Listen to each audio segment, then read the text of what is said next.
use the chat as people are talking to record your thoughts. And sometimes we've had really robust parallel kind of discussions happening there. And that also is a log for me. Then once the presentations are finished, then I can return to the chat and find questions there to engage them. So yeah, jot your thoughts down as we go in the chat. Okay, so our first presentation will be by Oron and Ionat Zurr. After that, we'll have a short break, then Zhen, and I think his presentation will flow into discussion. So Oron and Ionat, this is your time. Right, thank you so much, Brianna and Heidi and Ed, and so great to talk with you, Zhen. It's really nice to see some familiar faces here, and obviously it's nice to meet some new people. Just something to let you know, in the division of labor between Ionat and myself, I'm giving lectures on weekends, she's giving lectures during the week, so you got me this time to give the bulk of the lecture, but Ionat will be around obviously for the Q&A, and maybe if I'll say things that would annoy her, she'll jump in and kind of interject. So let me just share my screen.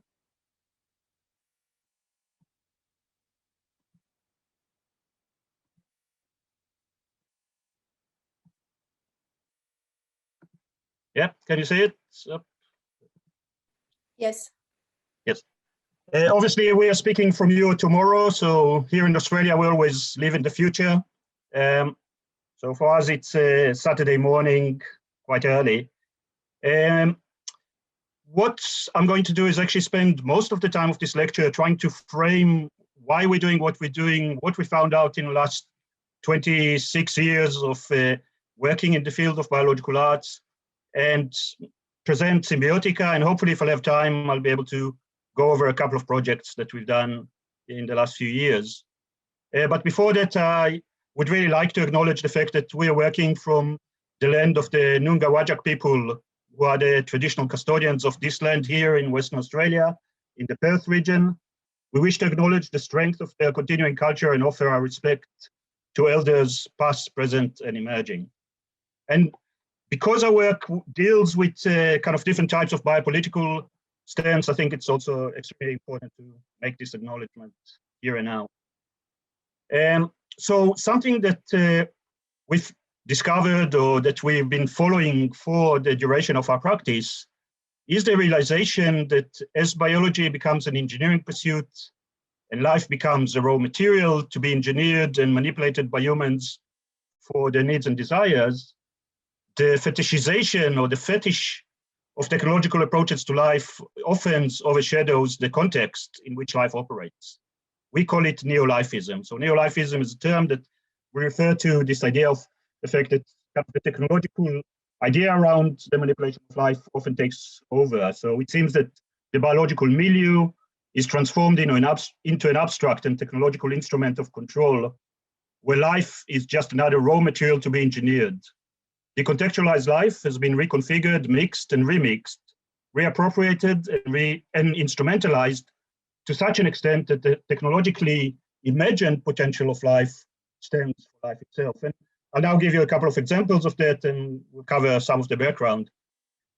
Something that is happening more and more is the growing number of companies that are starting to work with living biological material and technologies as a way to produce consumer products. So biology has really escaped the confines of strictly kind of descriptive discipline and the confines of the biomedical world, and is moving more and more towards kind of a Silicon Valley style development of the startup and innovation paradigm that is taking over.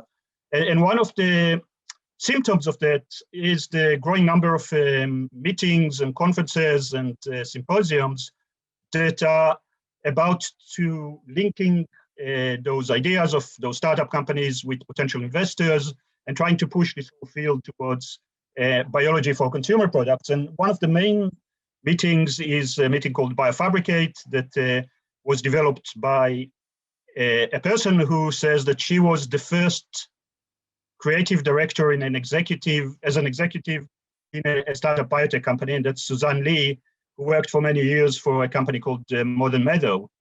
And the events that she's organizing are called Biofabricate. They meet every year. And in 2018, they had a meeting in New York where they also decided to make a timeline of that new field of biofabrication and cellular agriculture.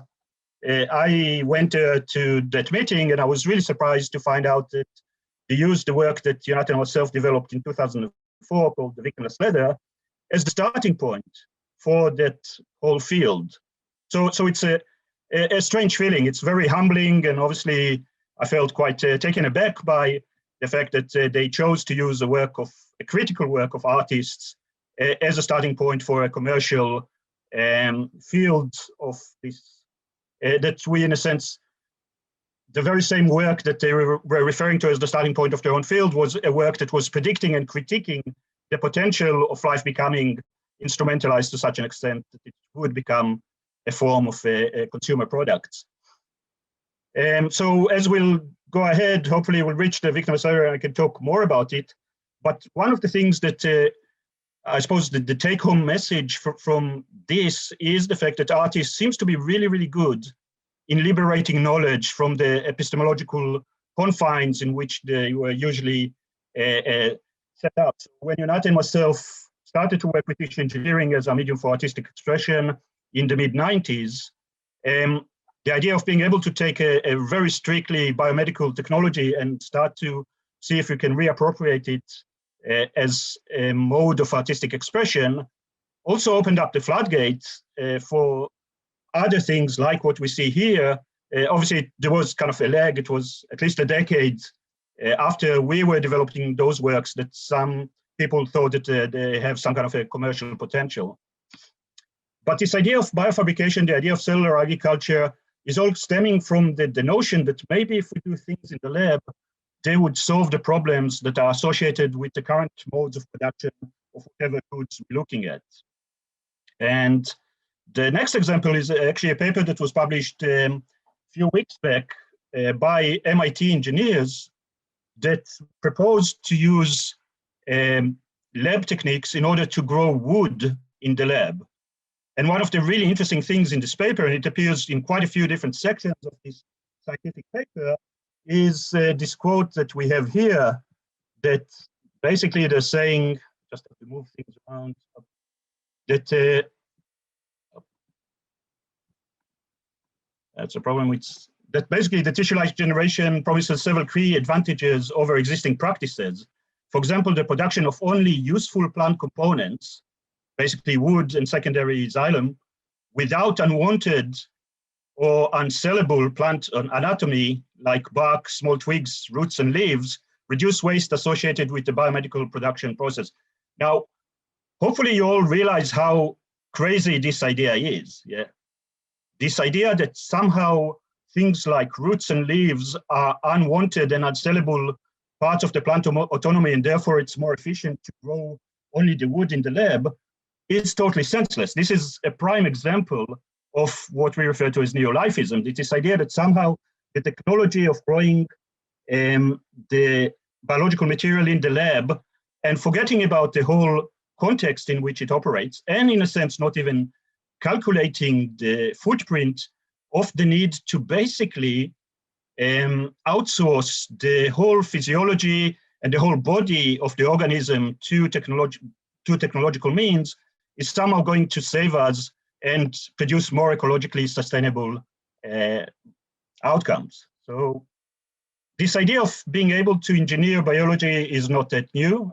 People like Jacques Laub in the late 19th century, beginning of the 20th century, already talked about his dream to see biology moving from a merely analytical discipline to a constructive or engineering biology. He really kind of believed that as our knowledge of how biological systems work, as our knowledge of life is increasing, we somehow almost obliged to harness it in order to produce things, engineer them. And that kind of relates to what we refer to as the psychopathologies of control. Human evolved to try and control the environment around them. Human constantly try to shift and change the world around us in order to fit our needs. And we develop technologies to do so. But now we reach the stage where our technologies are so complex that are becoming more and more lifelike. And at the very same time, we feel that we need to control systems which are extremely complex that existed outside of human intervention and try to treat them more like technology. So we live in this strange time where basically we already relinquish our control over our own bottom-up technological systems at the very same time that we're trying to impose our will and our control over systems that existed outside of our realm. And in a sense, we can think about it in terms of the fact that any attempt to control or impose one's will over systems that were autonomous or existed outside of their control can be considered to be a form of violence. And I want you to keep that in mind as we go ahead. Ionat and myself and two other collaborators just received an Australian Research Council grant for 3 years to research the cultural and intellectual history of automated labor. And our interest in particular is kind of the shifts of automated labor from biology to machine and back again. And if you think about that, the first industrial revolution, the kind of 18th, 19th century steam revolution, if you like, and the revolution of the machine, had in its core the idea of transferring labor from sentient biological agents, be it workers, slaves, and working animals, to non-sentient machines. You think about the fact that the whole idea of mass production came about from the ability to be able to use machines that never get tired, never go on strike, never die or get sick, and by that pump out whatever products we need. And by that kind of transforming the world we live in, and in a very short span of time, created us as this post-industrial organism. And here you see an image of the meatpacking factories in the United States. I'm sure you had it around you there. In the mid to late 19th century, which were basically disassembly line. And the story goes that Henry Ford went to see those places where a complex system has been cut down to abstract components in a very systematic way, for him to come up with the idea of the assembly line, where a bunch of abstract components are being set up in a very systematic way to create something, let's say, like a car. Yeah, so you see this link between biology and industry existed in many different ways. And now we're living in a time where we refer to it as the fourth industrial revolution. It promises to bring sentiency to machines through things like artificial intelligence and autonomous systems. At the very same time, we're trying to remove sentiency from biological entities through biotechnology and synthetic biology in the name of increasing productivity and efficiency. So in this paper about growing the wood in the lab, they're even talking about the fact that there will be no need to sacrifice trees in order to be able to grow wood. So even in this kind of madness of this techno-fetishization of biological processes or biotechnological processes, even trees now are endowed with some form of sentiency that we shouldn't harm because we can grow their components, which are non-sentient. And obviously, when you think about things like growing meat in the lab or growing leather in the lab, it's much more profound. This idea of being able to remove the sentiency from the biological process at the very same time that we embed sentiency into our own human-made technologies. So obviously, this reversal of roles raises a range of issues that require new sets of tools to engage and understand the implications on our understanding of things like human, non-human relationships, sentiency, life, labor, and exploitation, and obviously so many other questions that we all have to confront, because if we think about the impact of the current industrial revolution compared to the previous one and see how the changes in human society and human culture were really driven by those industrial revolutions, we as a society, we as a culture, have to deal with it, come to terms with it, understand what's going on.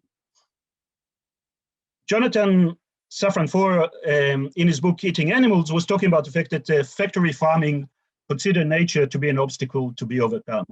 What we're claiming is that actually any attempt to make life into a raw material, any attempt to use biology as engineering, in its very roots, also deals with the idea of nature as an obstacle. Yeah, so when you think about synthetic biologists trying to force bacteria to do what they want to do, when you think about tissue engineers trying to grow body spare parts outside of the body, even research scientists, for them, the idea of trying to kind of decipher the secrets of life is a form of a fight against nature. So this idea of nature being an obstacle to be overcome is in the roots of all of those new attempts to work with living biological systems. So when people who are growing meat in the lab, for example, would talk to you about the fact that it is a natural thing because the flesh, the cells are basically the same as the cells in the cow, you also have to remember that what they are creating are forms of monsters that we have to deal with. Speaking about monsters, this guy over here, Alexis Carrel, was considered to be the founder of the whole field of tissue culture and by extension also the field of regenerative biology and regenerative medicine. He operated in the Rockefeller Institute in the early 20th century. He won the Nobel Prize for Medicine in 1912. Most people wouldn't know about him because he wrote a book, a pseudo-philosophical book called Men the Unknown in the 1930s, where he recommended the use of gas chambers to eliminate undesirable elements in human society for the sake of efficiency and kind of creating a model society. So it's not surprising that after the Nazis invaded France, he was invited by them to set up his Institute of Men in France, and by that obviously sealed his fate as someone that we're going to remember or not, because he was really removed from much of the scientific history, even though his role in the type of biology that we're dealing with now is still extremely profound and important to remember. Anyway, one of his collaborators and colleagues wrote in 1916 and realized that this idea of taking parts of complex organisms and growing them outside of the original body from which they were taken using technological means, by doing so, they in a sense created a new type of body in which to grow the cell. We talk about it in terms of the technobody or the technoscientific body. And he also already understood that in many respects, this new cell environment, this new artificial surrogate technological body that they were developing to grow those fragments of living bodies are very different from the normal body that nature has given. So they already recognized that this decontextualization of those fragments produces a new reality and a new way to think about ideas of bodies and nature.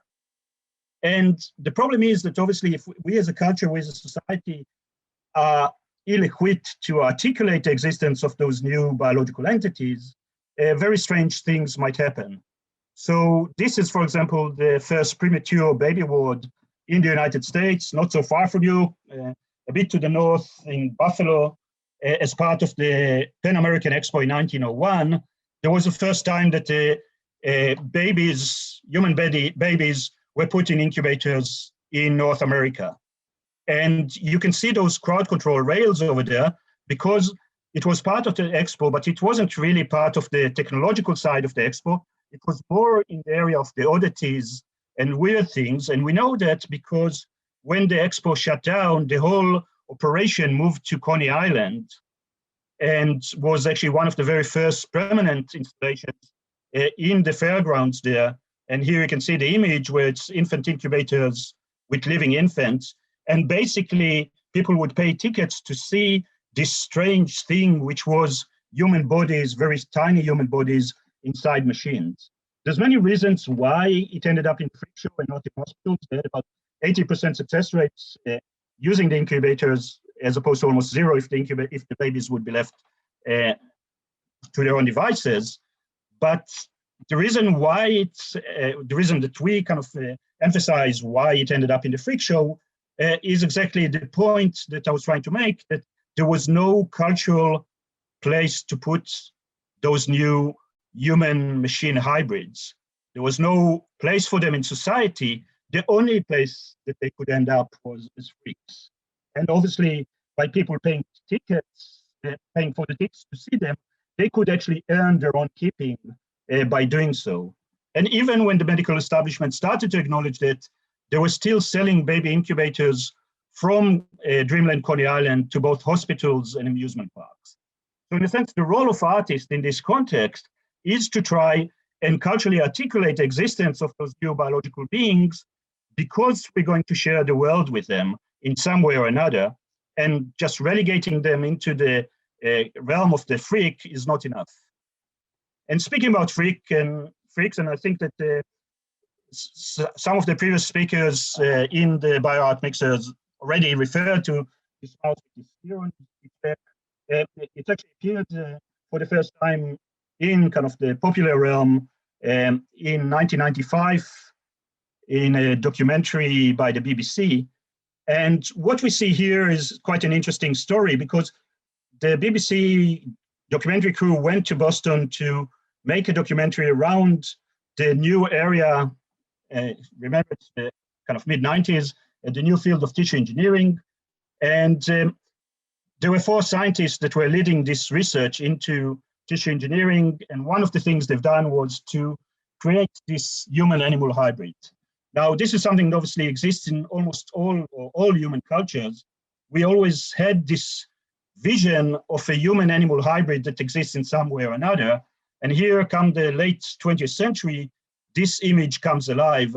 And it comes alive not in the hands of storytellers or mythologists or artists, but it comes alive in the hands of scientists.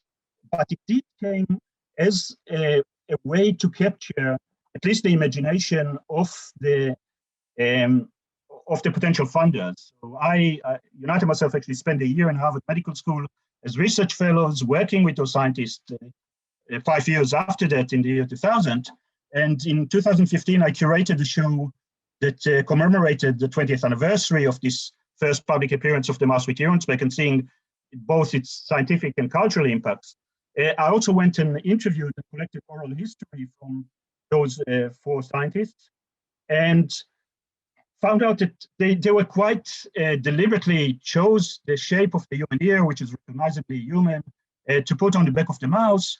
In their words, they basically said that they were trying to get some attention from potential funders, some to do with the Department of Defense, and they said if we would grow a kneecap on the back of a mouse, no one would pay attention. Yeah, so it was also a form of a visual. They knew exactly what kind of the visual impact of that is going to be. And the interesting story is that 3 out of the 4 scientists didn't want to show it to the media. They knew that it's going to have a major impact on how people are going to perceive their field. But one of them decided to do so, Dr. Charles Vacanti. And his story goes that after they finished the interview, he then told the journalist, "Hey, do you want to see something cool?" And she said, "Yes." So he took her to the back room where those mice were growing and presented them to her. And obviously she couldn't resist and called the film crew, and they shot it. And they've done something which is also quite significant. Any one of us who engage with mice know that mice don't live on petri dishes. And here we are having this mouse sitting on a petri dish as kind of the stage on which this new biological theater is taking place. And this idea of the petri dish as a stage is becoming more and more apparent, and so many artists have been using it as a metaphor, but here we are seeing a journalist and a scientist doing so. Now, Charles claimed that he didn't really think it's going to have such an impact, but obviously the day after it was aired, the whole world media was after him. And he realized that basically that ear, actually the ear and the mouse, but he concentrated on the ear, is transformed from a scientific object to a cultural object. So he did something really interesting. He cut the ear from the back of the mouse, of this specific mouse that appeared on TV, because obviously they had quite a few, and cast it in resin as a museum-ready piece. Yeah, so we all can acknowledge the fact that an ear in resin like that, embedded like that, is not going to have any scientific significance, but obviously it's got a major cultural significance. And he's still trying. He actually was trying to get the Smithsonian to take it into their collection. For strange reason, they decided not to. So it's still waiting for a museum to host it.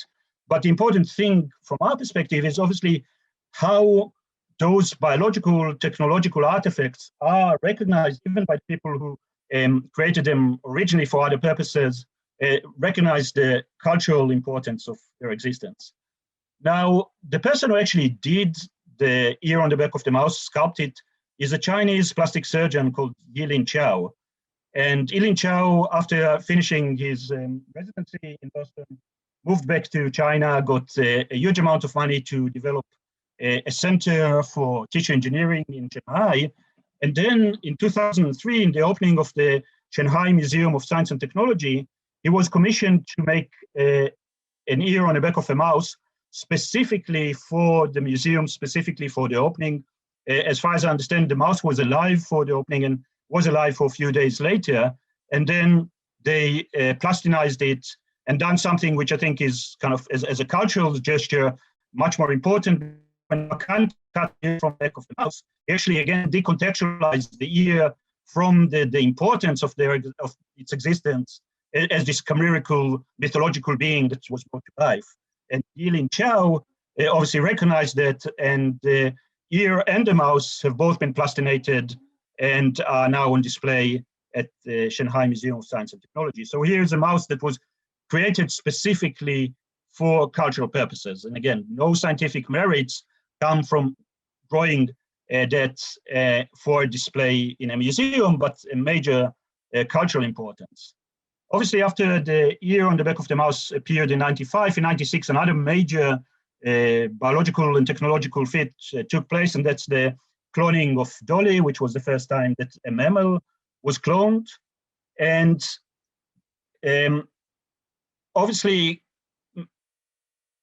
Dolly is not that interesting as an object. The mouse with ear on its back is obviously shouting its strangeness and weirdness. At the very same time, that Dolly just looks like yet another farm animal, even though it was a major technological feat. And again, the scientists who were involved with the development of Dolly, and many organizations, cultural and scientific organizations around the world, realized that it has a very significant cultural importance, and started to collect different items that are related to Dolly. And obviously, after Dolly died, the body was donated to the National Museum of Scotland in Edinburgh, where they were in somewhat of a conundrum, because obviously Dolly is an animal preserved like any other animal, so therefore needs to exist and cared for in the Natural History Museum part. But Dolly is also a human invention and a cultural artifact, and needs to be displayed in the culture and technology section of that museum. So here's kind of an in-between entity, and I really like this image, because this image shows Dolly being rolled from the Natural History Museum section to the Science and Technology and Culture section as kind of an in-between entity. But when it comes to the fetishization of Dolly as a technological artifact, I was really surprised to go to the Science Museum in London and see that they even collected Dolly's droppings.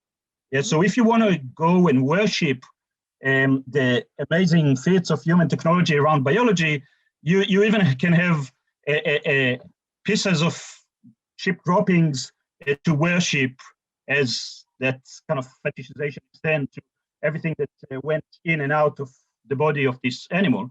But no museum, as far as I know, collected any of the 277 failed attempts to clone an animal, or to clone sheep, before Dolly was born. Yeah, so there's kind of an interesting things about what we as humans are choosing to signify as important cultural artifacts, as opposed to those who don't.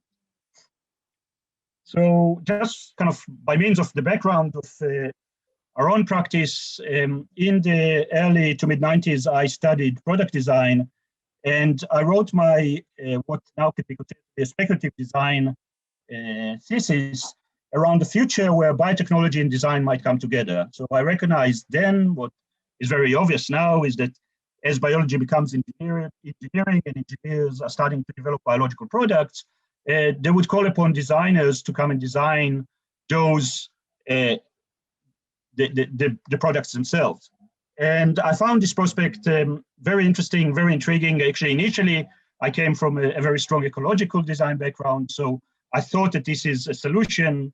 But the more I thought about it, the more I realized that there are issues with it. So this is actually a letter that I wrote in 1996, questioning some of, I basically sent it to anyone I could think about, questioning what they think about the potential of using or employing designers to design living biological products. And remember, this is 1996. But I can see that even then, the concern that was in the forefront was around the ethical issues concerning it. I even refer to myself as being a biodesigner at that, which is not something I'm doing now. So this idea of using the tissue engineering, which became the technology of choice for Ionat and myself to explore questions around life, is extremely important because that represented a major shift in our understanding of bodies and technologies. So just very briefly, the two images you have here, so the image on your left is from 1989. The idea there was that we would repair the body by replacing the organs or that are either missing or failing with some kind of a dry, hard mechanical and electrical engineering devices, this Tin-Man approach. And then in exactly 10 years later, from 1999, the idea of replacing bodies was basically to somehow harness those latent regenerative powers of the body in order to generate new organs. Yeah, so the body became its own technology. And we use this kind of mindset in order to reverse the logic. So if in the 80s we were told we can replace the heart with a pump, for example, and in the 90s we were told we could grow hearts, our question was, why not just grow pumps? Yeah, so why not just grow three-dimensional functioning tissue and organs for other purposes than implanting them into a body. So this idea of tissue engineering and regenerative medicine promises to somehow, in the future, provide us with new organs. Obviously, the whole field of stem cell research is a very strong one there, and things like cloning and therapeutic cloning that we still see come back in conversations around this idea of creating new organs using those technologies. More than 30 years since tissue engineering started, we still don't really have many organs that have been clinically approved for use on humans. And we started to see like a spill of those technologies to other areas like research models, sensors, actuators, food, leather, and art. Now, I'm aware of the fact that we're starting to run out of time, so I just briefly now just describe Symbiotica. So just to let you know, in 1996, Ionat and myself set up the Tissue Culture and Art project, where we were basically looking and exploring the possibility of using fragments of bodies of complex organisms that are kept alive within a cultural context in order to raise questions around our relationship to the concept of life by doing so. And then due to the successful model that we developed, which was basically to park ourselves in the lab, learn the techniques that we needed in order to develop the works ourselves. And that was really important for us to have this hands-on experiential engagement with the material, which is both the material of our, basically the object and subject of our manipulation. And in a sense, this is life itself. We then basically decided and were fortunate enough to get some funding from two scientists, Professor Miranda Grounds and Dr. Stuart Brandt, and myself were able to apply for funding to build a dedicated space for artistic research into the tools of contemporary biology. And we got funding to build a room, and then we are able to set up our own level 2 biolab. So we've been doing it since the year 2000. What we basically see Symbiotica as an artistic research laboratory dedicated to the research, learning, critique, and hands-on engagement with the life sciences. And the hands-on part of it is extremely important. We're trying to articulate and provide new cultural language to those shifting relationships and perceptions of life with the use of art. We basically explore those philosophical and shifting perceptions of life. We spend a lot of time trying to identify and develop new materials and subjects for artistic manipulation. So in a sense, as biology becomes an engineering pursuit, there's a new palette of artistic possibilities that is opened up, for better or for worse. and we try to identify it. We particularly try to identify those areas that we feel needs more cultural scrutiny and are lacking a cultural language described, and we're trying to figure out ways in which we can basically generate a new visual and in many cases also verbal language to try to come to terms with the existence of those new approaches to life and new life forms that appear now within a technological context. We also spend a lot of time researching strategies and implications of what it means to present living art in different contexts. What does it mean to bring a fragment of a living body and put it into a museum, which in most cases is a place that is designed to maintain dead things as dead as possible for as long as possible? What kind of intervention it is and how you can actually develop a system and a protocol where you can actually bring things that are growing and living and might be contaminated and dying and changing over time. And that's still, 26 years later, it's still an ongoing struggle that we are working with. We also develop our own technologies because often artists' needs are very different from the scientific needs. Often scientific equipment is extremely expensive. And if we develop our own tools and our own technologies, which might be a little less precise, they will be much, much cheaper to produce. And obviously, things like designing environments that are acting as artworks by themselves are basically kind of something that is very needed in the field of artists working with biological systems. So we, at Symbiotica, we run academic courses, exhibitions. We have a residency program. It's actually quite a few people that I've seen giving talk in the BioArt Mixer went through our residency program. And we also organize symposia, seminars, and workshops. So just an example, in 2018, we had a major festival here in Perth in Western Australia, commemorating the 200 years since the publication of Frankenstein. So in a sense, Perth, Australia became Frankenstein Central for October 2018. We expanded our range of interests. So we see ourselves at Symbiotica as an artistic research that deals with questions of life from the submolecular to the ecological, but with the emphasis on people spending time in the lab, engaging in kind of research rather than production, and dealing with all of those different questions. And here you can see actually a very partial taxonomy of areas of research that took place at Symbiotica by the various artists, residents, and researchers that came through our doors. And this is our masters. We see it as both useful and the real MBA, the Masters of Biological Arts. And I think I'm running out of time, so maybe I won't have time to talk about our projects, but in the question and answers, maybe we can have some. Hey, Oron, I think it actually would be good for you to at least mention one or two projects. I think all right. This context has been incredible. I think it would be great to show that in practice, like how this resolves. Yeah, if you have the energy and time for it. Yeah, I do for sure. Just don't want to over there. So yeah, this is what we thought about showing you here is a couple of projects that are to do with what we refer to as the pseudo-utilitarian aspect of our work. As artists, we don't really see ourselves as useful. We always talk about the fact that art has a function, but not a utility.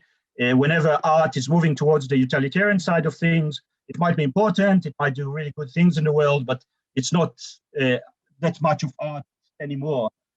So when we do those things that seem to have some useful utilitarian outcome, it's obviously not our intention. And that's maybe what led us to be the first people in the world, for example, to grow and eat lab-grown meat or meat that was grown in the lab. And the reason why we chose to look at that was obviously as we're doing research into our relationship with other living systems, we realized that one cannot have a more intimate relationship with another living being than consuming them and making them part of their own body. Yeah? So eating something is an extremely intimate relationship between you and the thing you're eating, yeah, and which is something that obviously in modern times we tend to forget about. So when we decided to grow our first piece of meat, it wasn't about trying to feed the world, trying to find a solution to contemporary modes of meat production. Obviously, we addressed all of those issues in the work, but it's really was about those kind of intimate relationships, how those relationships would change if we would start to eat parts of animals that's never really been to an animal body before. What kind of, if you are what you eat, what is that going to do to our relationship and to who we are as living biological beings that are consuming other portions of living biological beings that exist in a totally decontextualized realm. So the first piece of meat, which I showed you here, we grew when we were research fellows in Harvard. Obviously, it was a biomedical research lab. We couldn't really eat that meat, though it looked very fleshy. And only in 2003, we were able to develop a project which was part of a major international and actually the biggest at the time kind of bio-art exhibition curated by Jens Hauser, which I think was in your mixers, or maybe not.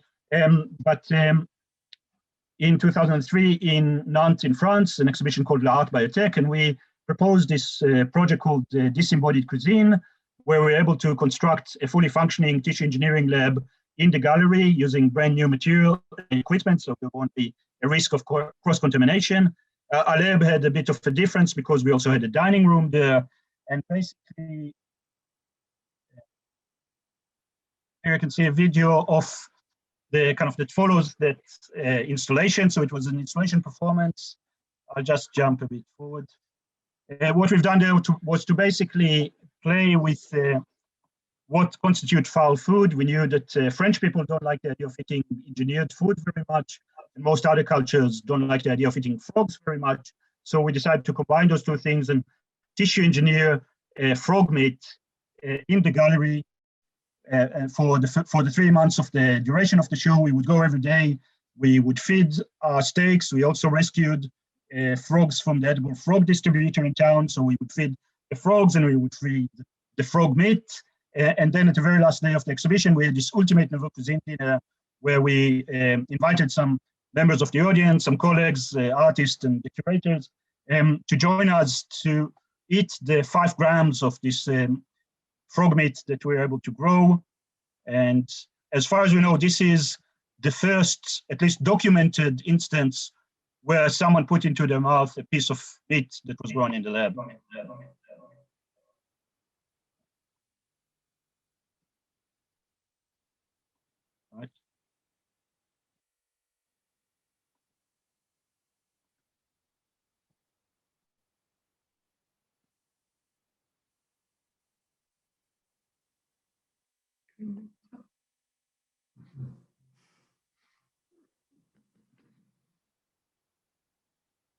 So here you can see Joe Davis putting it in his mouth. And we were really fortunate that 3 out of the 6 people that joined us for that dinner couldn't even swallow that. It was such a novel thing for them. And there are also issues with the fact that the polymer structure that we grew the cells over didn't degrade. And the cells that, even though they were muscle cells, we didn't exercise them. So the texture was very much like basically eating jello and fabric. And as I said, 3 spat those bits out, which was great for us because we could then collect them and present them in the follow-up exhibition called The Remains of Disembodied Cuisine, which had the video documentation of the whole thing, plus the bits that were spat out.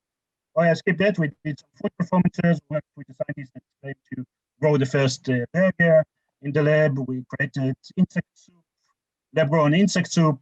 We created also a vapor machine where you get the essence of the lab-grown meat with a direct reference to this whole idea of vaporware within Silicon Valley. And in 2004, we grew the victimless leather, which what I presented at the very same time, at the very beginning of the presentation. And the victimless leather was very much another step in our exploration. The idea there was to remind people that leather is victimless, actually leather has victims, and even our victimless leather had victims because we're still using fetal calf serum. The way we chose to exhibit it was actually to focus more on the techno-scientific body, this technological body in which this tiny leather jacket has been growing, and in a sense we kind of reversed the roles. If leather is supposed to be a protective layer, in this case the leather is this fragile entity that is being protected by layers and layers of technological support, life support, and technological protection. When we show this work in MoMA in New York in 2008 as part of the Design Elastic Mind exhibition, something really interesting happened. We actually used for that iteration mouse embryonic stem cells, and they grew so fast that they basically sheared off, some of the cells sheared off the jacket itself, the polymer structure, started to travel along the system and clogged the system. So it had to be turned off halfway through the show. Now, the context of the Design Elastic Mind show was that it was a fairly optimistic exhibition that was showing that a future where if artists and designers would collaborate with scientists and technologists, we would solve the problems of the world. And out of the 250 works that were in the show, there was only one work that actually included living components, and that was the Victimus leather, and that had to be shut off halfway through the show and generate a much more nuanced and much more interesting conversation around the responsibilities that one has to exercise towards manipulated life, rather than this kind of blanket optimism that somehow lab-grown life is going to save us. And obviously the media had a field day, never thought that we'll have a headline in the New York Times, MoMA kills art, in reference to our own work, but here we are. So let me leave it there. There's obviously, we just ended in 2004. There's so many other projects that I would love to share with you, but maybe we can have some conversations later on. So thank you so much. That's great. Thank you so much, Oron. So I believe we're going to take a break here and then have Zhen's proposal presentation and then move into some questions. So how long a break do we want to have here, Boreana? 5 minutes, 10 minutes? I think 10 minutes is good. So it is kind of a weird, not with this 8:26. Let's do 8:35. We'll come back. Great. Thank you so much, Oron. That was fabulous. Thank you. So Zhen, I really look forward to your talk as well. So let's hand it right over to you. So welcome back, everybody.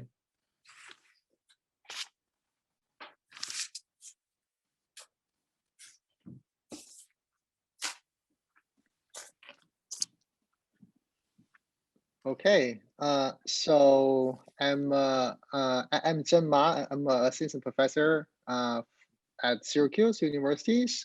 So for me, I like the person remember me, not just a biomedical engineer.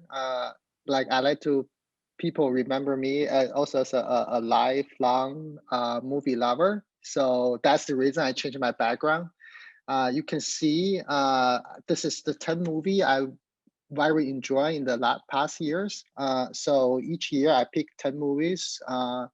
I like the movie have like a lot of physiological meanings behind it and be creative in filmmakings.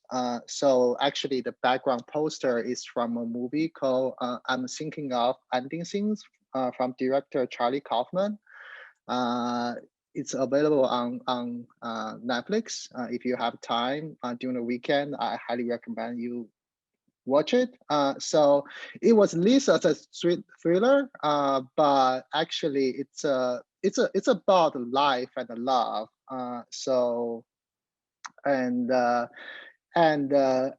Like as a director, Charlie Kaufman always give like a very creative filmmakings and the storytellings.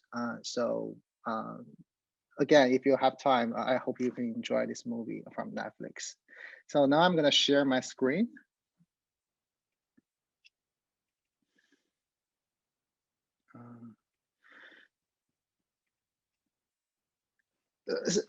I was shocked by like Oron's talk. It was really deep and give a lot of like a physiological texture about the bio art. So I think like in my short talk, mine is much shorter. In my short talk, I'm trying to give a nice examples, try to explain all this term that Oron has mentioned in his talk. So how this term will translate into like a real research product. So like you probably heard a lot of like technical terms of like tissue engineering, stem cells, synthetic biology, engineer biologies. So I hope my presentation can help you understand, like what's the meaning of this technical terms and how we use this technology advance to perform research in the lab. So my topic is the beauty of stem cell organoids. I love movie because I'm really enjoy the visual aspect of the human art. So in my next 15 minutes, I want to using my best examples or best images, try to show you the beauty of the stem cell organoids and also the beauty of the biological systems. So before we get into real research aspect of the organoids, this is sort of a little background about stem cell technology. So we know we can, like in our body, we have stem cell throughout our bodies. People using stem cell or taking stem cell and use for like regenerative medicines and cell therapy applications. The aim is try to repair damaged tissue using stem cells. But on the other side, we know as a human, we are developed from one single embryos. In the embryos, there's a stem cell called embryonic stem cells. Basically, like every piece of our human body is developed from embryonic stem cells. So, but when we go into biomedical research, the use of embryonic stem cells means you have to sacrifice human embryos, which will create a lot of ethical issues facing with the usage of embryonic stem cell in biomedical research. So it's about like more than 10 years, about like 13, 15 years before, Japanese stem cell biologists invent this new stem cell called induced pluripotent stem cells.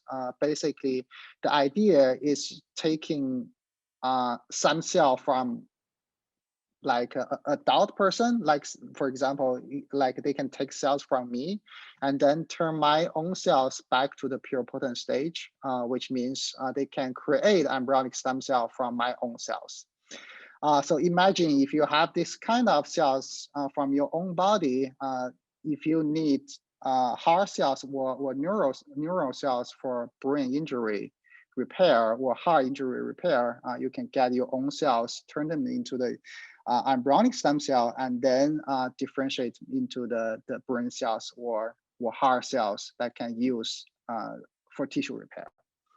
So so with this technology, in my talk, all the stem cell where I'm talking about, it's a human stem cell. So basically, all the cells I'm talking in this presentation is it's based on human systems.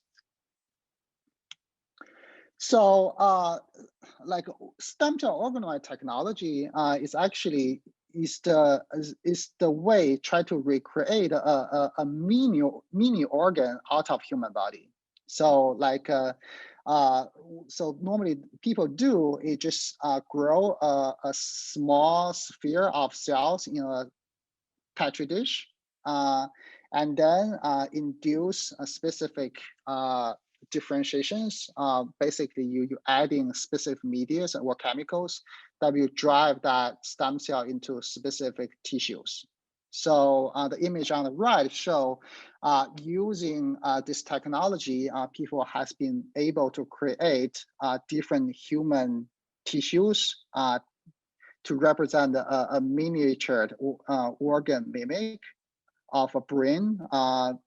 Retinoids at the eye, like arterial cups, its eye, lung, liver, and kidney.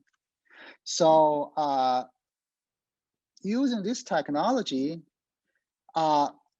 people has been create astonished images of different type of stem cell organoids, which can represent the miniature tissue structures that we found in the body. Like I show some images from human stem cell organoids, which demonstrate that the organoids we grow out of the body can have the similar structure and the function as a human organ, like organs inside our body.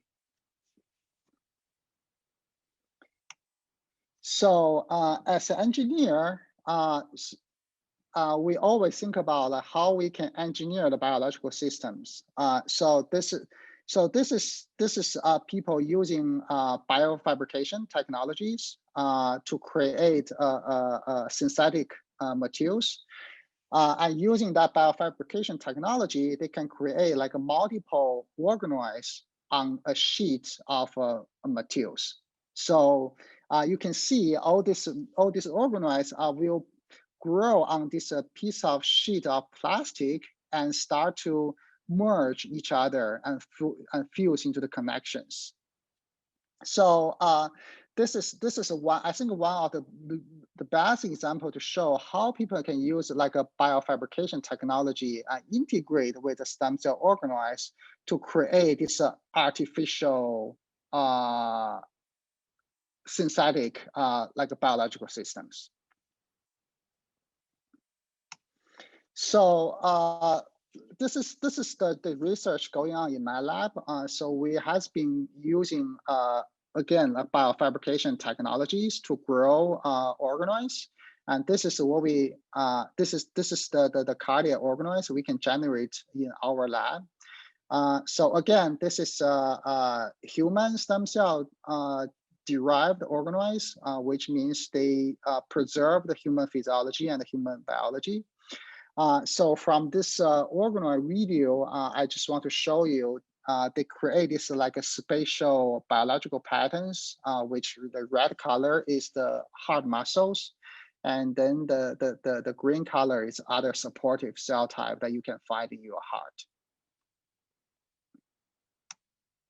So to create that, so like we're using this microfabrication technology to create special plastic substrate, and then on that substrate we can grow our stem cells, and then we using special chemicals to induce the differentiation of stem cell, and then the stem cell can show this spatial pattern and spatial organizations that you probably only see from this in vitro model systems. This is not what happened in during development.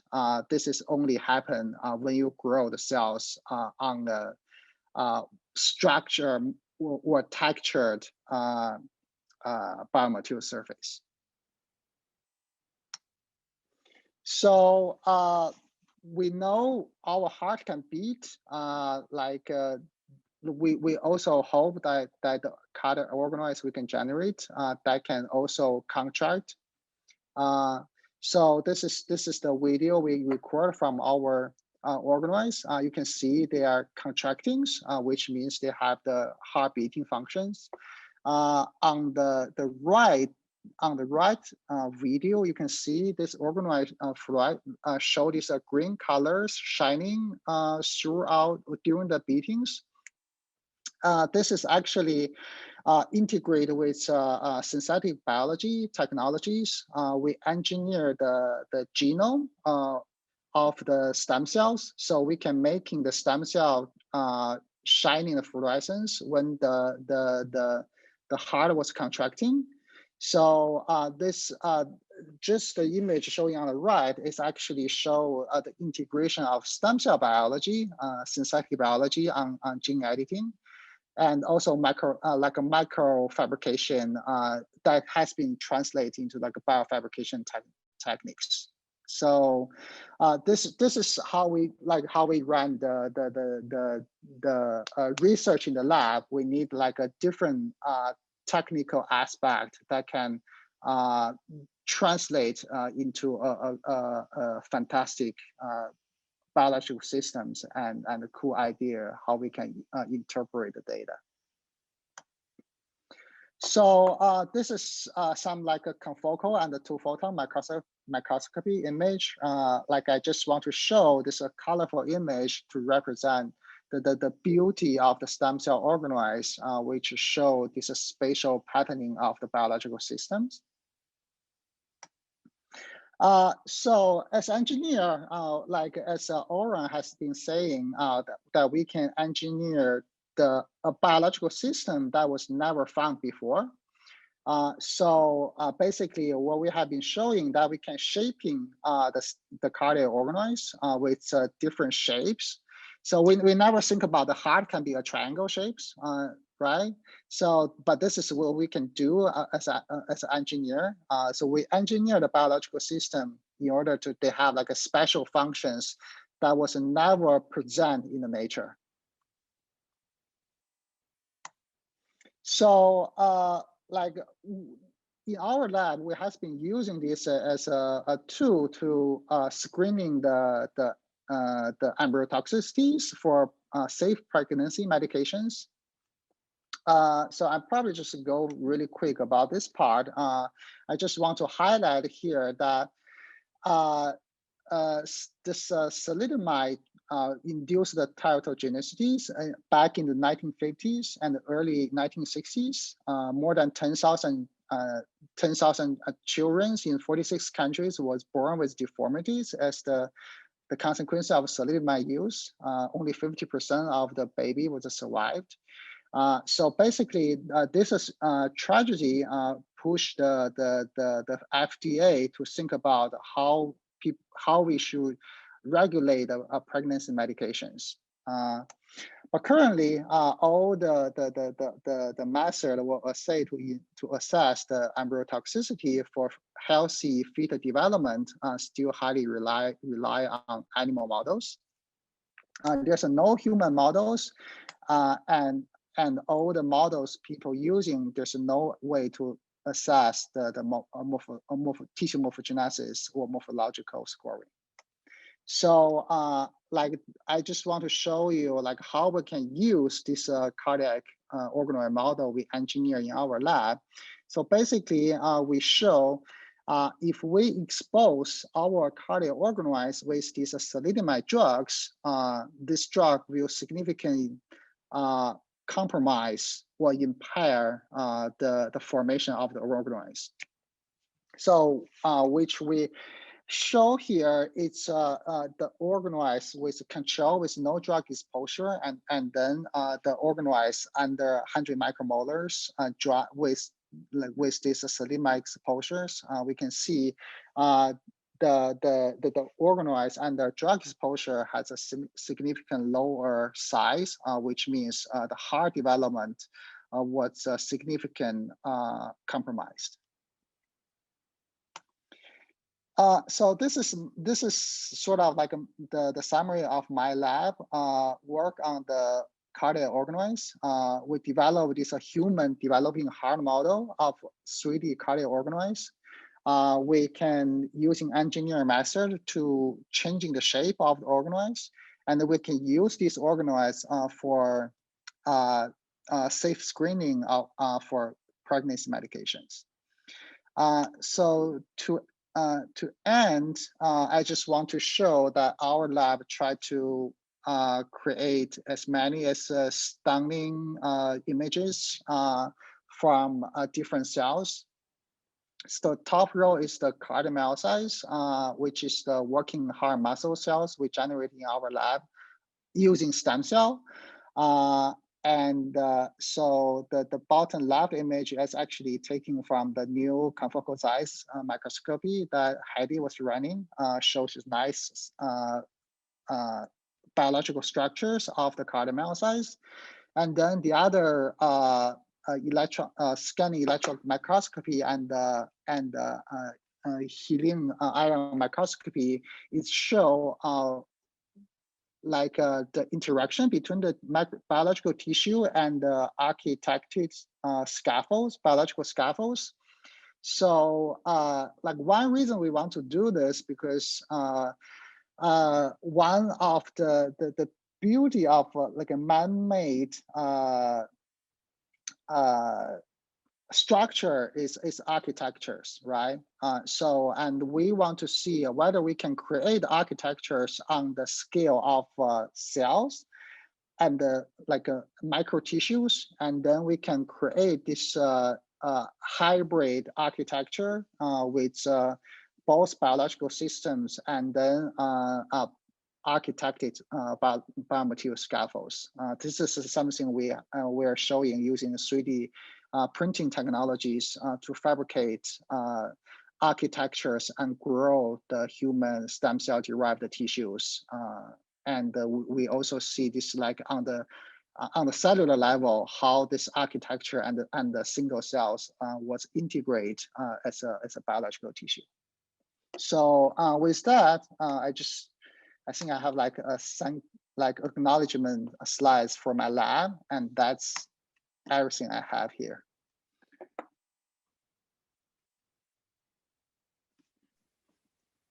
Thank you, Zhen. Yeah, thanks, Ionat. That was great. And yeah, really beautiful images. So first, I'm conscious of the fact that it's like almost 9 o'clock on a Friday after most people have probably done a lot of Zoom all week. So we don't need to feel the pressure to like hang out for hours, but if that energy is here, we'll maintain it. You know, we should have some discussion. And, you know, my interest in participating in this venture, the bioart mixture, is, you know, I work on climate issues and ecological issues. And I generally operate with the assumption that the arts and the sciences need each other in some ways. That is that you can't understand the climate change question without both the scientific language and, Oron, as you were talking about, the cultural language. I'm interested in that phrase and want to come back to it in a second, the cultural language. And when you start talking about that need, or how you might understand something like climate change, or what life is, or how we negotiate you know, some of these experiments that we've been talking about, when you start talking about roles, you're edging towards a understanding of, or an acknowledgement of some form of utility. But Oron, when you ended your talk, you ended with a sort of definition of art that it be non-utilitarian, that as soon as it becomes utilitarian, as soon as it takes on some kind of, you know, we're careful not to say use per se or effect per se, but utilitarian orientation, it stops becoming art. And that's always a tension in these talks, actually. I think it's always there as a tension, that the science talk tends to be a focus on a particular utilitarian aspect of research. And the art talk tends to deconstruct that. So I guess I want to make the theme of this, my questions that I have here, utility, and dig into this question of utility a little bit.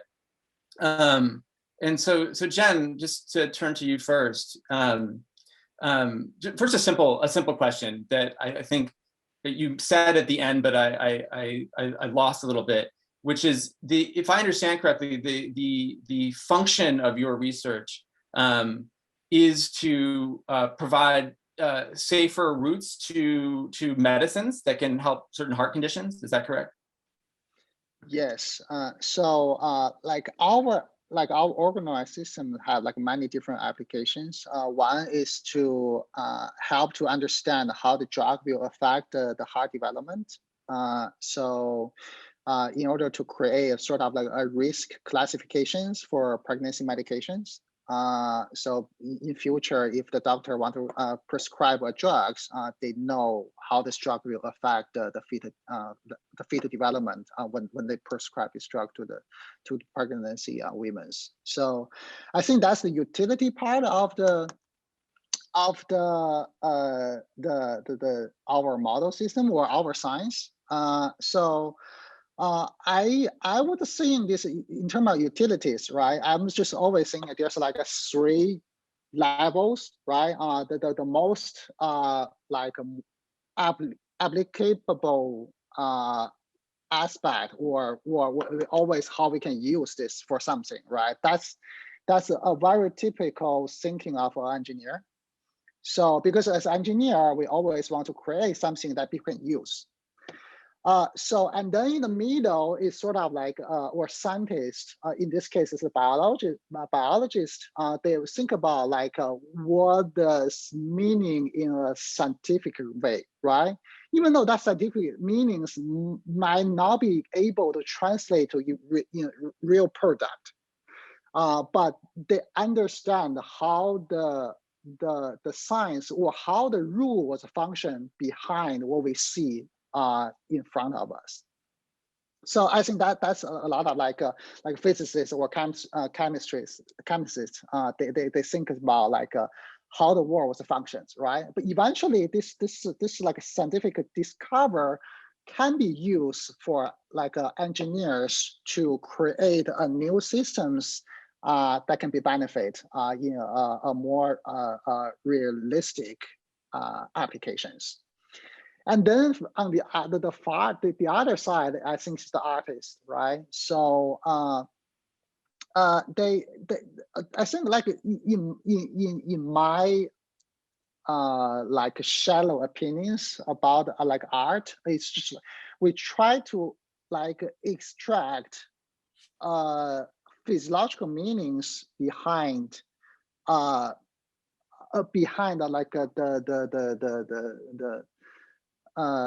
the things we see from day-to-day life. So how that physiological meaning will impact on our psychological behaviors. I think that's the linkage, right? So how the rule of life as a biology that will impact our comprehensions or explanations of our own, right? So how we can like turn into a sort of like a solid meaning of scientific discovery into a really abstract ideas or ideologies. I think that's the how we distinguish a biologist and the artist. So this is what I see this. That's great. Thank you. You actually anticipated my follow-up question. You answered all my follow-up questions in one answer by making that division to three. So that was really good. Yeah. So Oron, just like, and you're not turning to you. You know, in an interview with you in particular, Oron, I heard you say something about how as artists, we can't hide behind utility. And that phrase really stuck with me. And maybe is why I'm coming to it as a theme here. And I guess the most perverse form of the question I want to ask is, do artists actually hide behind non-utility? Because in some ways, despite defining art in terms of its non-utilitarian aspect, you did talk throughout your lecture about certain functions of art, like providing a cultural language, for example. You talked in terms of tools, or maybe providing a context or something, or breaking down a context if that's what's necessary. So yeah, just to turn to you, I guess to say it, do artists hide behind their non-utility, or how do you take the question of utility in terms of art? That's a really great question, and thanks so much for that. And Zhen, thanks so much for your lecture. I really enjoyed it, and obviously, just a small observation that obviously the scientist talks about beauty, the artist never mentioned it. That's another thing that we might want to unpack. But the idea, as you might remember, I said art is a function, but not a utility. And the idea of art is hiding behind non-utility is a great point. I would just mention the fact that, especially now, so when you think about the fact that kind of in an idealized world in the 20th century, or at least second half of the 20th century, the role of art was really about this idea of defamiliarization, or making strange, making the everyday strange, so we can have a fresh view of what's going on. And when it comes to new knowledge and new applications, especially around the life sciences, it's obvious that scientists are doing a really great job in making the world strange without the aid of artists. But because they refer to it in a utilitarian way, that's often being missed. Yeah, about how weird the world is now, where we can take grow a square heart, for example. Yeah, how strange is that? But if you talk about it in terms of utility, that's kind of being hidden away. And when it comes to both ontological and ethical concerns around what those new developments mean, the only way to distill those questions is by not hiding behind a utility. Now, I totally agree with you as well that, we talk about the fact that art is one of the last bastions where failure can be celebrated. Yeah, we live in such a solutionist society that there's very few disciplines that actually allow you to fail and be successful at that and actually celebrate it. This is a form that can be seen as chickening out. So as artists, we set ourselves to fail as an exercise and we celebrate it, and therefore there's very little accountability of our actions. And I agree with it to a certain extent.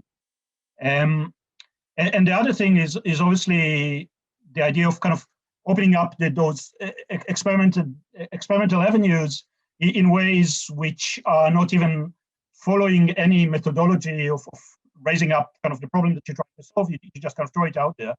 And you throw it out there as artists, we say that our role is really humble, because what we do is kind of take, by recontextualizing what we're experiencing in the lab and putting it within a cultural context, it's like a feeder for other people to then respond to. And we always say that as artists, if we bring an audience member into a situation where they're lost for words and they have to reassess their position in the world or the position in regard to the subject that they're encountering, we've done our job, and then it's up to them to figure out what to do with that. And as the example that we used, where our victimless leather, which was supposed to be a critical work, is now celebrated as a starting point of this new field, I must admit that I had this existential crisis. It's like, okay, so I spent 20 years doing stuff, and all that is left is basically a misreading and misunderstanding of our original intentions. What's the point of doing it at all? And it's a lingering existential crisis, I think, that many artists are facing. It's like, what's the point? But this is the best we can do, and I still believe that art plays this important role by being able to shine a non-utilitarian mirror in order for us to at least reassess some of those issues, because the questions that are being raised are too important to be ignored, and kind of use the urgency of trying to save the lives of people or trying to feed the world without actually understanding the broader implications of that, as we trying to re-articulate kind of our relationship and our place in the world. Making that distinction between function. Oh, sorry, go ahead, please. No, it was, I just continue a little bit, because then I think your presentation also, why do we need square heart? You can find many reasons for that. We want to see how things form and function, etc. But I feel this is, one of the things that as an artist, you can grow a square heart just for the question of being poetics. And, you're not allowed to do that. But also, your presentation used a lot of aesthetics. Why do you need all those kind of, images that are more about aesthetics than I think about function? And that brings me back to the idea that once, probably in the 19th century, even before the 18th century, the function or the, scientists were like artists in the sense that it wasn't about utility. You were allowed also to ask big questions about meaning, and you were allowed also to play, just to see how things work and why they work, etc., rather than come up with a reasoning that is to do with, very kind of short-term utility.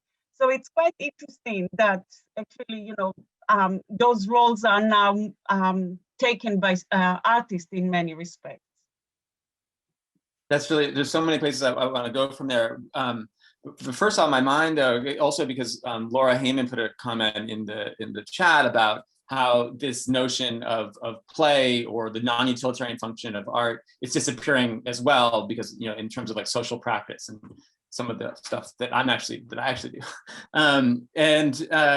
But so I guess you were mentioning, Ionat, about this sort of historical specificity of a particular scientific paradigm.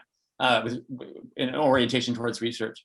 But as I'm listening to you talk, I'm also wondering about the historical specificity of this particular idea of art, and whether the notion of art as a kind of questioning agent or nuancing agent is not also historically specific, and maybe exists, really sort of 19th century forward. I would say so. And again, that goes back to Oron's saying that, once the avant-garde was with the arts, they came with those bizarre things and bizarre images and ideas. And now science takes that role. So, we have all those very strange things, and the avant-garde moved to the lab. But scientists are not equipped, or not, that's not their role, to actually look at what the new meanings are and to critique the effect of those kind of bizarre things on our society. So that's, this niche is taken by artists. The other thing I think is that artists also are, their role is to articulate things that are yet to, that we yet have language to talk about them. Then philosophers comes and social scientists, etc. But many of the things that are created in the lab, we don't have the language to talk about them. And this is exactly kind of this wild zone that artists can come. And artists are very, some artists are good with language and articulation, etc. But we also use sensual language. So we use images and other sensories, or not sensual, I mean sensory, also sensual for some people. So those kind of creation, especially to do with the life sciences, are very much about sensory. So this is where we can come and create sensory artifacts or sensory expressions and bring it to public discussion, and together to start and create meanings and actual language that we can discuss those kind of things. So I think, Go ahead, please. I think like the separations here, I can see is about the training. So because like as a scientist, so we always train the way to think about a very like a non-poetic aspect. But as for the artists, they train the other way, and that's just in my opinion. So the past experience and the training was just shaped the person to thinking, or they in a different way, and they also talk different language. I think that was to create some separations between this the scientist and the artist. And I also think about like in my view, a good like art is always you should be able to to watch or listen to it, and you have the self reflections. So, but that part sometimes is missing in a lot of like scientific discoveries. So, for scientific discoveries, basically, as a scientist or engineer, like we tell you, this is what we find, and the reader will just accept it as a knowledge, but they do lack that self reflections. That's or be like let themselves to be involved in this product. That I think that's what the true art can bring the energy or the involvement of the people who watching it, and to feel to be part of it, and uses the art to self-reflect. And Zhen, do you find that something that's missing from the sciences, or do you think it has to be that way for the sciences to function as they do? So I think just because in the training or in the culture of the science, it just like more and more goes to the way that was lacking self-reflex. I just cannot say this is a good thing or bad thing.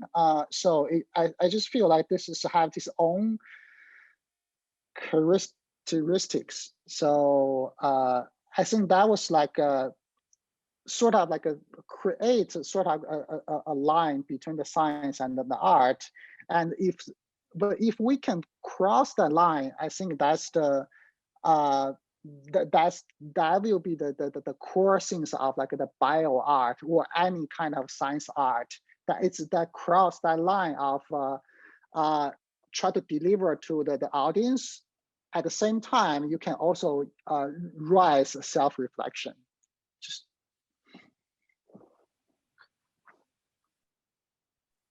If I may also add, just to respond to your question, I think you're totally right that there is kind of a temporal specificity to kind of the role that art plays now. But one have to remember that almost all human societies had a mechanism where people can speak in a somewhat safe way, truth to power. So think about the court gesture. Yeah, the price you pay for being able to speak truth to power is that you're not taken too seriously. You're in America, you have your First Amendment, which is a really interesting recognition, which is, going 250, almost 250 years back to this idea that actually there is this protection to be able to do so, and this ability to shine mirrors back without fear of prosecution and whatever.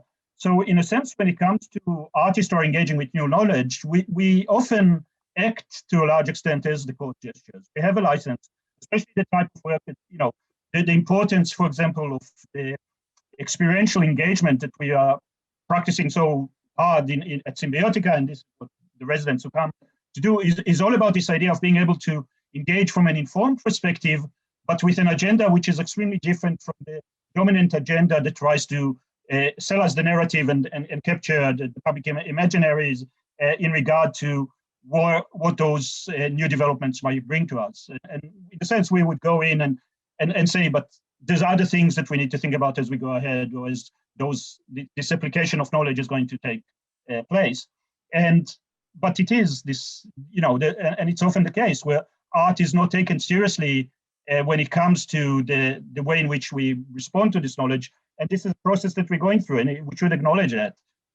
There's a very strong hierarchy. We have other talks where we talk about kind of the hierarchy and the way who's got a license to tell us what stories and how to tell them. And we have to remember, that even Picasso was talking about the fact that our art is the lie that tells the truth. Yeah. So this idea that our art has to find different strategies to tell us the truth, but without being too didactic or explicit about it. And when it comes to our relationship to life and the choices we make in regard to who's got the right to do what to what living system, I think art should engage in a nuanced, non-utilitarian, but functional way of exposing at least those questions. I think this distinction you're making between function and utility is very useful in this regard. It's a way out of the box that I had never really thought through before, because I think that the aspect of art that's historically specific that concerns me in this conversation about what art is and what its function is that it tends to, the assumption about it that often puts it, I think, in this kind of place of being not taken seriously, is that it's the object of art, and you were saying this in a sense before, Zhen, a second ago, is that it's an invitation to self-reflection. But the way you're talking about, Oron, is it actually has a kind of cultural import or cultural, and you've talked about this cultural language I keep wanting to get back to, that it has a function within culture. And that function isn't self-reflection or portrayal of bourgeois self-understanding per se, but it is these raising questions that have some kind of collective uptake. And it's that individualized reception and function of art that I think is historically specific to a certain epoch that maybe we're working past. And then something like a symbiotica in a university that is collaborating in science is I see that very much as part of that trajectory. We always say the personal is political.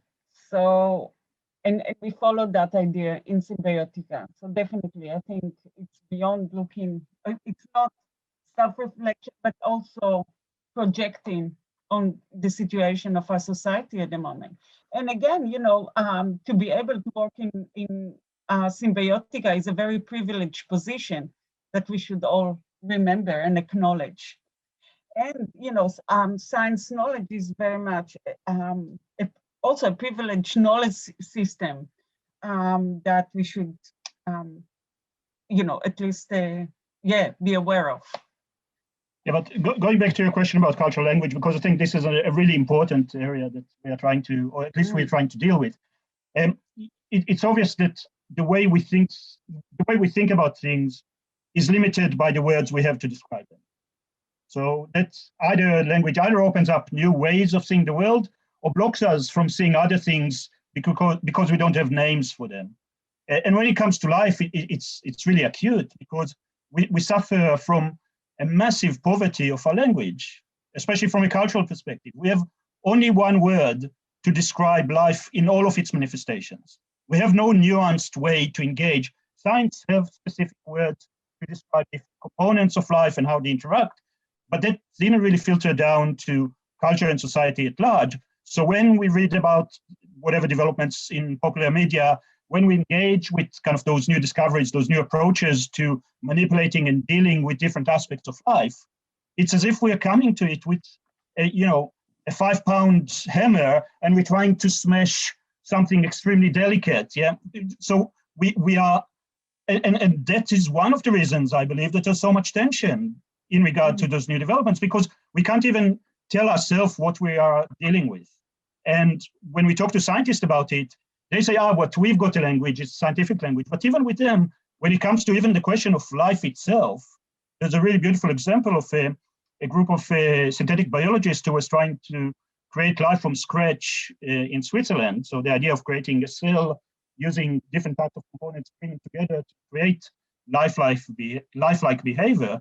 And they realized that they need to employ a philosopher to see if they were successful in making life or not, because the question of life is a philosophical question rather than a scientific one. And that's because we have this one word that we need a philosopher to try and break it down for us to articulate what we're doing. And to put it in this context, the English language have more than 50 words to describe feces. Yeah. And only one word to describe life. It shows what we're really interested in as a culture. And maybe it's time to change it. Could I just ask kind of a follow-up question? I've been really thinking throughout this entire presentation how the inventions of the printing press or television have really shifted our ability as a society to communicate with one another. So how do both of you think synthetic biology in totality will either shift our communication abilities, or how us as a society will evolve to either take in synthetic biology or push it out from our society in the near future? Over to you, Oron. Right, so first of all, the interesting thing to remember is that many of the conversations that we have now around synthetic biology, we also had in very similar ways in the early 20th century, especially around Europe. The actual term synthetic biology was coined by a French scientist in 1911, where he talked about the fact that they know enough about life then to be able to synthesize it and use it. And that's even before they knew what DNA is. So this kind of hybris is still being generated. I deliberately used the image of Alexis Carrel as a pointer to this idea of cultural amnesia that we're suffering, where we have to reinvent those conversations without looking at kind of some of the downsides of the previous round of similar conversations that we had in the first quarter of or kind of third of the 20th century. So this idea of actually reflecting back onto those conversations, seeing also that the level of debate, for example, was going on in the late 19th century, beginning of the 20th century between the materialists and the vitalists in regard to what life is, which was never resolved really, is something that we need to kind of revisit. So I don't think that we need to talk about blocking or welcoming synthetic biology. It's really more understanding and articulating, first of all, our ignorance. And if there's something that COVID taught us, was that we have no control over living systems. That, even something which was, 29,000 bases of RNA can disrupt the world to such an extent. Now we have the vaccines, hopefully they're going to work, but it showed us that the hybris that we had before COVID, people who were talking about it, now we don't have to be afraid of plague and floods and whatever. And now we're realizing that actually the living world around us is much bigger than our ability to grasp and control. is something that I hope would be the take-home lesson from COVID, which I don't think is what we're going to learn from it. But the notion that I always like to annoy synthetic biologists by talking about intentionality, and this notion that we have no idea to predict the cascading impact of manipulating organisms and manipulating their genes. And because it's such a condensed time in which we're doing it, in 4 million years' time, where creatures, sentient beings, would be able to look back at our time, it would look like yet another massive random mutagenic event, like an asteroid crashing into Earth, or like any other form of unintentional consequences of the kind of force of nature, in the sense that it caused those changes in the trajectory of life on Earth. And so we need to, in kind of a deep time scale, we need to be much more humble and understand that our fantasy of intentionality and our illusions of control are exactly that. So in my view, like any technology, it's just like a double blade sword, right? So like in my opinion, like for example, synthetic biology is it's a technology that people can use, but the outcomes is really depending on like what's the purpose, what's the initial intention, why to use synthetic biology. It's just like nuclear energy. People develop nuclear energy, and people use them to make nuclear bombs. So for synthetic biology, with this CRISPR-Cas9 techniques, that people saying that can treat malaria by totally erase the mosquitoes.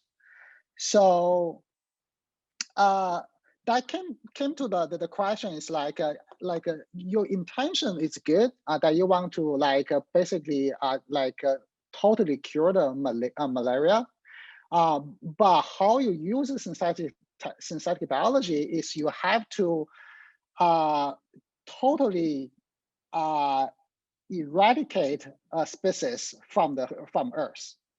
So this is down to the questions. This is down to really ethical questions. Is this the ethical solutions to treat the malaria, right? So when you use a technology, you're always facing the dark side of the technology. So how you can use it but at the same time you can avoid the dark side of the technology is really based on the people who are using it. I think that's my view of the how people can use synthetic biology or any technology for human health or any other applications.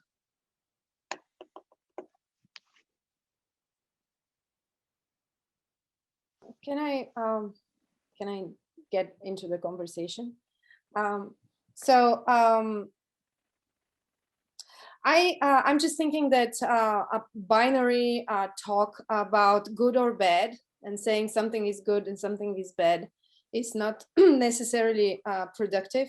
And I don't think this is the point of what we're doing, but rather looking at aspects of everything that we do as artists and scientists and people in terms of obtaining knowledge and applying it or creating things. So this binary conversation, good or bad, is, I think, more typical for, let's say, popular press or even political speech that has a very specific bias of producing certain effect. And then the things become white and black or black and white. But the way how I see the conversation here within the bioart mixer throughout everything that we have been doing is to look at varieties of talks about complex things like obtaining knowledge, distributing knowledge, creating new systems, or creating artifacts. Those things are much more complex than black and white. So, and I think this was the intention of both of the speakers today. Just wanted to add that. Completely, although look at your background, it's black and white. Yes. Yeah, but I'm not. I'm not. Yeah, I know. Well, I totally agree. And that's, you know, again, one of human anthropocentric and hubris problem that we all the time, you know, kind of draw into making this black and white or separate things when things are so interrelated and weaved together. So for example, if we are eradicating a whole species from our environment, it's not just a question whether, you know, it's good or bad, it's also what will, you know, what will come into this niche that is being taken away, because it's such a complex niche that as humans, we will never, you know, we can't even start and you know, comprehend everything.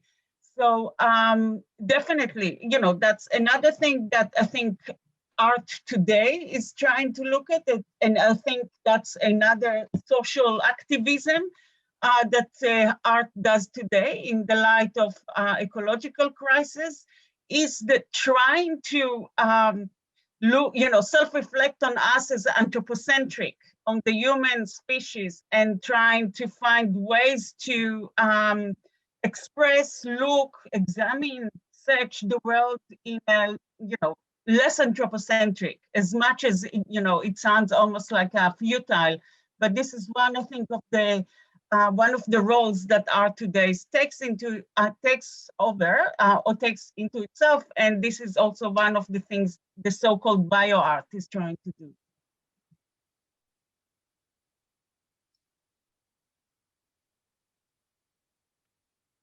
Okay, so I wonder if there's some questions in the chat that we would like to address, or there are people who would like to. Well, I'd like to ask a question.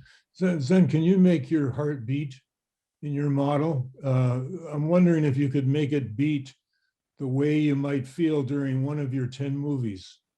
I wonder if there's a possibility of creating a kind of a strange utility out of making a machine, you know, even to test how the cells are doing in terms of wear relative to it. But can you make your heart beat?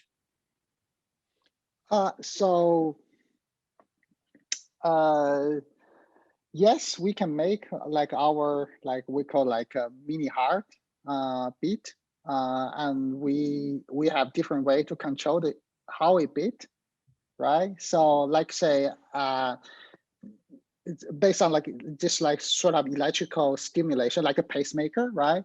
And then we can program like a music into the pacemakers, and then they can beat into the rhythm, like in the rhythm that like the music play. So so this is like some crazy things we can do in the lab. So it like it's really depending like what kind of music you like it. Yeah, no, but I think it would be very, very difficult for me to not do this. If I was in your lab. I mean, I just think it's such an interesting thing to deal with the, you know, the chemical material basis of the heart as a muscle, and then to think about its its emotional offspring. It's just, you know, this is a vast area of experimentation that could take place. Mm-hmm. Yeah. So but the downside, right? Like what we create is just like one single organ system, right? So if you think about how the emotion can change in the heartbeat, so that cannot do that. So there should be some chemical signalings between your brain and the heart that can make your heart beat faster. We can use that chemical to trigger our model heart, but in terms of like how the emotions will change it, that will probably create another stories. How how you can put different system together in order to like recapitulate that kind of scenarios. So But anyway. So Let me just say also that one of the main researchers at Symbiotica, Guy Benari, is doing a lot of work with organoids. He's actually now he's working with brain organoids, but he did work with hearts. There's a piece called bricolage, and he was so you would actually be able to see beating heart cells growing over a scaffold as kind of those automatons, and they were experimenting with different types of ways of stimulating those beating heart cells to correspond to kind of different emotional states as well. So the artists are engaging with that as well. Yeah, just wanted to mention before we take the next question that Guy was supposed to come to our BioArt Mixer last year live, and then COVID happened. So I don't know when we are going to have his presentation, but he was one of the people who was supposed to come here. Sooner or later, we'll get to everybody. Yeah. Debatitra, do you have a question here? Yes. So, well, first of all, both the talks, I really enjoyed it. So my question to Dr. Ma was that one thing that really caught me in your presentation was the imaging that you did. And to come to the art of imaging, there was a slide that had a couple of panels in green and red. And the first panel showed in green, I think, myosin light chain, if I'm not wrong. And then it had a merge with a red channel. I was really curious about what the red was, because when I looked at the image, it has a pattern. So, I mean, to come to the art of it, like all of those had sort of patterns on it. So I was just wondering what that red was. And, you know, it was just amazing, the picture in itself. So I think like what you talk about is the cardiomyocytes. That's the working muscle cell in the heart. So it's just a little bit biology here. So basically for the heart to contract, they have to develop a really patterned structure called sarcomeres. That pattern structure will shorten. So, and then the whole heart cell can contract, and then your whole heart will contract. So, and that pattern structures, it's very important for the contractions of the muscles. So basically, probably you see the red color is the actin, which is the contracting proteins. But again, basically the muscle cells develop that like a pattern structures. It looks very beautiful, like in the images. Yes, I was thinking that it's possibly actin, but I wasn't sure, so I just wanted to make sure what it was. It's really beautiful. Yeah, I'm I'm always thinking, because like whatever we take, right, the fluorescence image from biological samples, it's a real it's a real thing, but it's also an artificial thing, right? So because you're using fluorophore to tag. So in the real thing, it's like this is how people see the cells, right? But it's an artificial thing. So you're always adding your mankind interpretations or like your imaginations to think, like to comprehend like what you haven't been seeing under the microscope, right? So like I'm always think about how we can using a more artistic method that can making all these fluorescence images is more art, like more like art. Because we know like in the current art is more go the abstract way, instead of just try to like recreate what we have been seeing in the like in the real life, right? So a lot of the new like paintings, they try to be now looks like a photo, right? It now looks like a video recording. Instead of doing that, they just create a more like abstract format of the real world, right? So like I never like think about a real method to do it, but I'm like this is always in my mind how we can taking our fluorescence images and making a more artistic ways as it's more like abstract visualizations. So something like maybe like Heidi can think about as well. Yes. So, yeah, thank you for that question. Yeah, so it's 9:38. I feel like we should probably, wrap up. It's late for some and early for others. And Matej, you did have this one very specific question, and I wonder if that can be answered pretty quickly, because it's good if we get these technical quick questions answered too. So you asked, what are the advantages of organoids as opposed to 3D printed tissues? Is that something we can answer fairly quickly? So yeah, the organoid is just more like a bottom-up method to study how the cells came together and organize. It's more like a developmental way.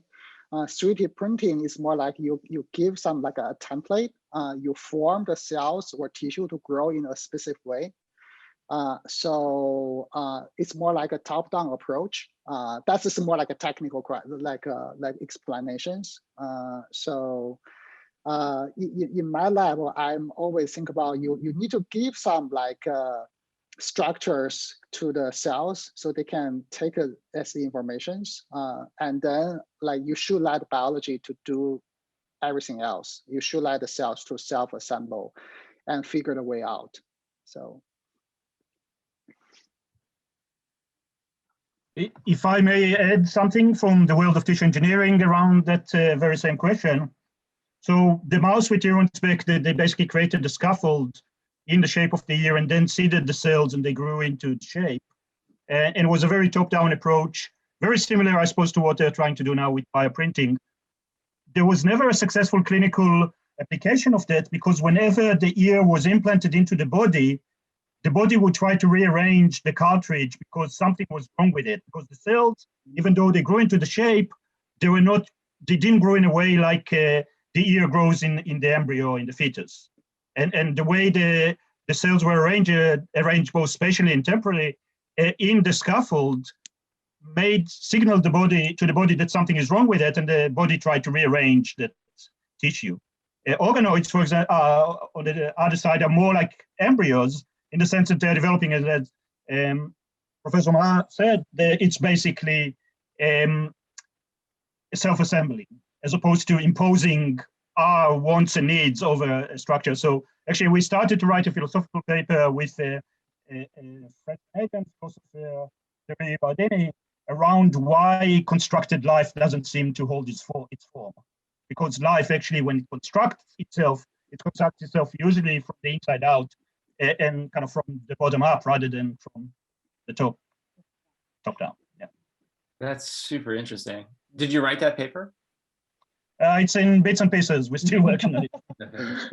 That's really interesting. We are writing a book, maybe I should say. Yeah. That we are writing a book that will hopefully come out next year. That it's part of Pathway. So many of those things will come probably from bits and pieces into maybe some kind of semi-coherent narrative. Yeah, there's some comments in the chat that really like to read that paper. I would as well. I won't get into why, but so that's super interesting. So yeah, wow, this is, I always feel like these conversations could go on forever. And in fact, the way the BioArt mixer is supposed to work is at this moment we all relax and have a drink together, but unfortunately we can't do that. Probably should get off the Zoom for all our health. But yeah, so it was really a pleasure having you all here. Boriana, did you want to say any sort of, as the master of ceremonies, you want to? Yes, thank you so much. This is so amazing. I hope Australia is not going to be locked or closed until 2024, which is the intention that I heard. I hope so. So we don't live in the Zoom universe for that long. It's like too long now for me. But yeah, I just really wanted to thank you both, three of you, for your presentations, which I think were amazing, and they connected pretty well. And I also have other things that I would like to ask and to continue the conversation, but I think I hope we'll have other conversations again.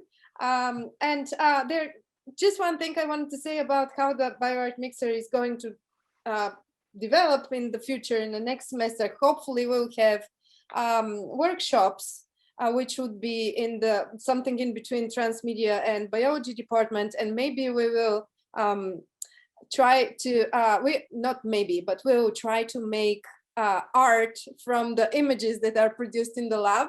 So it's just like an answer to Zhen's appeal.